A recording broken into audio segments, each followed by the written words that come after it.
दर्शक बंधु जदि आपणक जीवन में दुख कष्ट घेरी रही आपण से मुक्ति पाइबा पई चाहुचंती घरे नकारात्मक शक्तिर ऊर्जा भरी होई रही जेते इनकम कले मध्य आपणकर पैसा कौनसी ना कौनसी बाटरे खर्च हो जाउची ताहाले सावित्री अमावास्या दिन एक मुठा लुणर एही गुप्त उपाय करि नियंतु।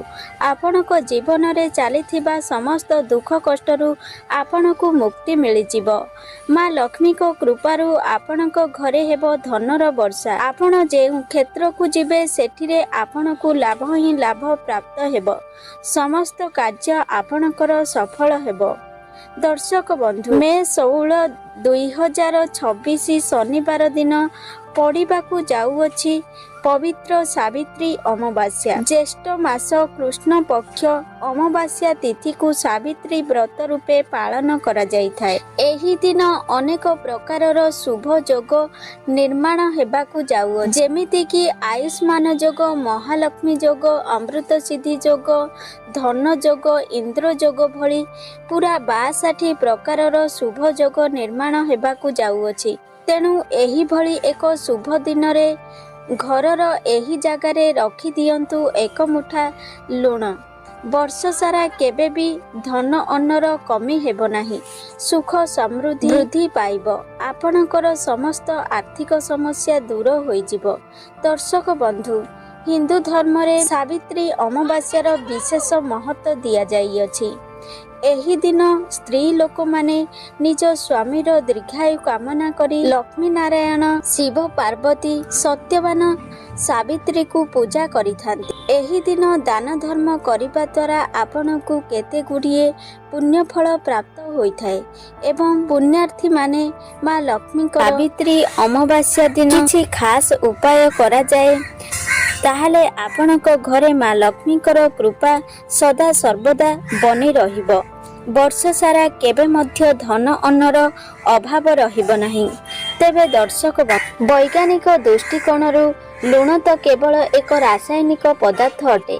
मात्र जदि आमे हिंदू शास्त्र एवं मुनि ऋषिंकर वक्तव्य को देखिबा तेबे लुण हेउची समुद्रर बीज एवं आपण माने जानती जे माता लक्ष्मी हेउचंती समुद्र देवंकर कन्या। तेबे आज मु आपण मानकु लुणर एपरि किछि चमत्कारी उपाय विषय कहिबाकु जाउछि जाहाकु जानि सारिबा परे एवं आपण सही उपाय गुडी को निज जीवन रे व्यवहार करिवे। आपणक जीवन रे केउठारे भी असफल हेबे नाही।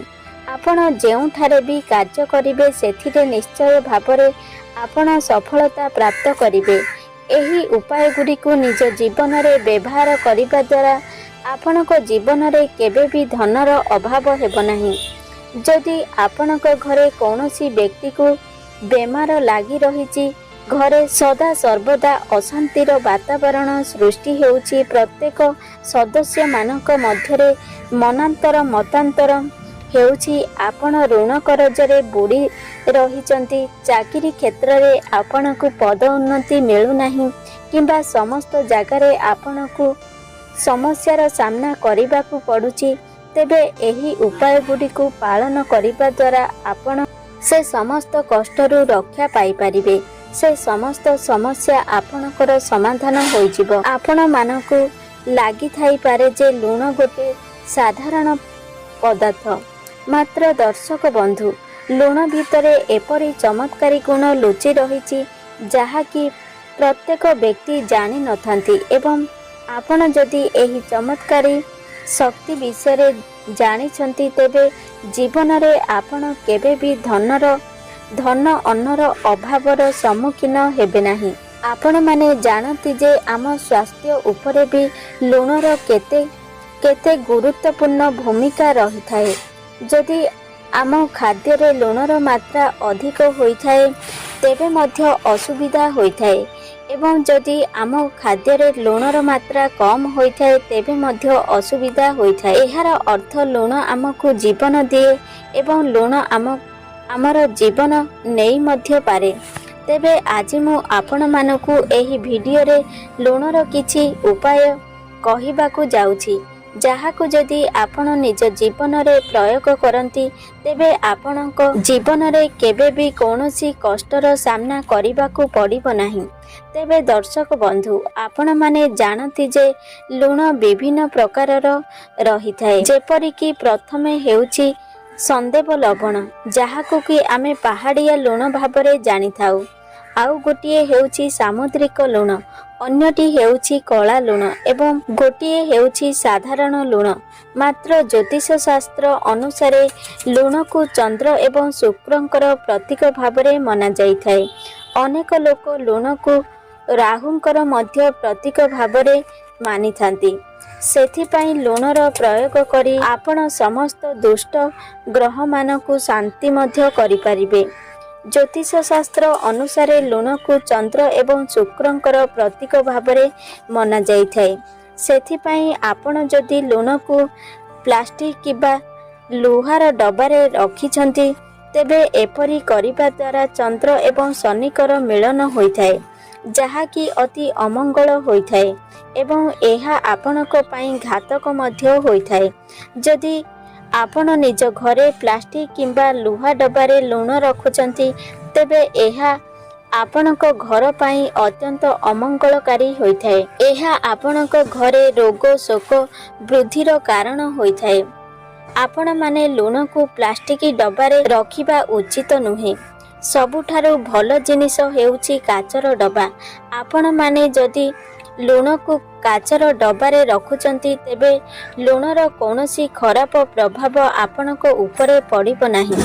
ଦର୍ଶକ ବନ୍ଧୁ, ଜାଣତରେ ହେଉ ବା ଅଜାଣତରେ ହେଉ, ଯଦି ଆପଣଙ୍କ ହାତରୁ ଲୁଣ ତଳେ ପଡ଼ିଯାଏ ତେବେ ଏହା ଅତ୍ୟନ୍ତ ଅଶୁଭ ହୋଇଥାଏ। ତେବେ ଦର୍ଶକ ବନ୍ଧୁ, ଆପଣଙ୍କ ଘରୁ ଦାରିଦ୍ର୍ୟତା ଦୂର କରିବା ପାଇଁ ଏବଂ ମା ଲକ୍ଷ୍ମୀଙ୍କୁ ପ୍ରସନ୍ନ କରିବା ପାଇଁ ଆପଣ ଗୁରୁବାର ବ୍ୟତୀତ ଅନ୍ୟ ସମସ୍ତ ଦିନ ଗୁଡ଼ିକରେ ନିଜ ଘରକୁ ପାଣିରେ ଲୁଣ ମିଶାଇ ପୋଛା ମାରିବା ଉଚିତ।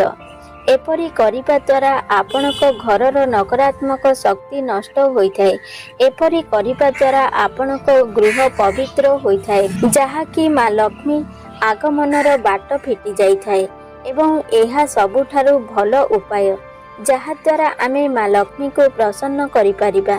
ଦର୍ଶକ ବନ୍ଧୁ, ଯଦି ଆପଣ ନିଜ ଗୃହରେ ଧନର ବୃଦ୍ଧି କରିବାକୁ ଚାହୁଁଛନ୍ତି ତେବେ ଗୋଟିଏ ଗ୍ଲାସରେ ପାଣି ନିଅନ୍ତୁ ଏବଂ ସେହି ଗ୍ଲାସରେ ପାଣିରେ ଆପଣ ଗୋଟିଏ ଚାମଚ ଲୁଣ ମିଶାଇ ସେହି ଗ୍ଲାସକୁ ନେଇ ଘରର ଗୋଟିଏ କୋଣରେ ରଖିଦିଅନ୍ତୁ।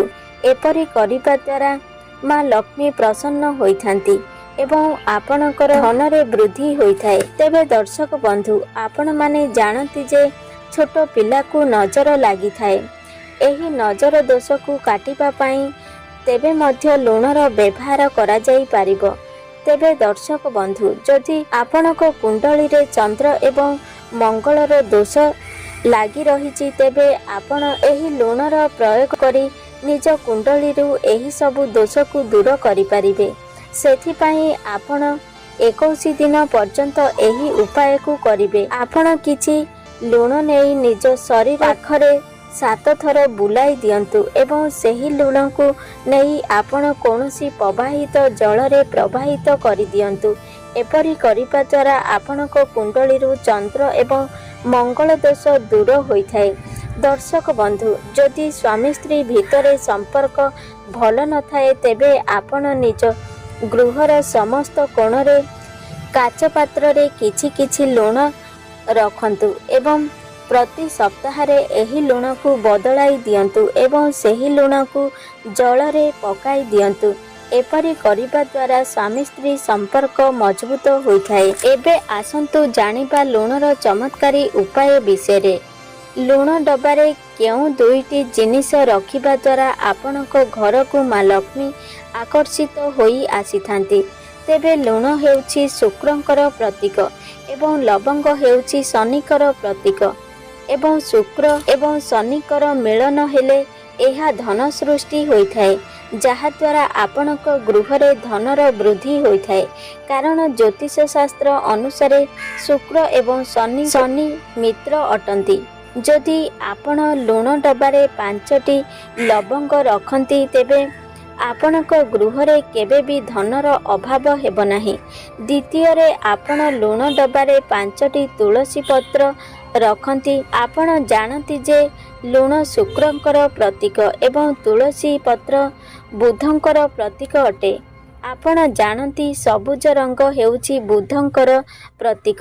ଯଦି ଲୁଣ ଡବାରେ ତୁଳସୀ ପତ୍ର ରଖିବେ ତାହେଲେ ଶୁକ୍ର ଏବଂ ବୁଧଙ୍କର ମିଳନ ହୋଇଥାଏ ଏବଂ କୁଣ୍ଡଳୀରେ ବୁଧ ଗ୍ରହ ମଜବୁତ ହୋଇଥାଏ। ଏହା ଫଳରେ ଘରେ ଧନ ଅନ୍ନର ଅଭାବ ହୋଇନଥାଏ। ବର୍ଷ ସାରା ଧନରେ ବୃଦ୍ଧି ହୋଇଥାଏ। ଦର୍ଶକ ବନ୍ଧୁ, ସାବିତ୍ରୀ ଅମାବାସ୍ୟା ଦିନ ଏହି ଉପାୟ ନିଶ୍ଚୟ କରନ୍ତୁ। ଦେଖିବେ ବର୍ଷ ସାରା କେବେ ମଧ୍ୟ ଘରେ ଧନ ଅନ୍ନର ଅଭାବ ହେବ ନାହିଁ। ମା ଲକ୍ଷ୍ମୀଙ୍କର ବିଶେଷ କୃପା ଆପଣଙ୍କ ଘର ଉପରେ ରହିବ।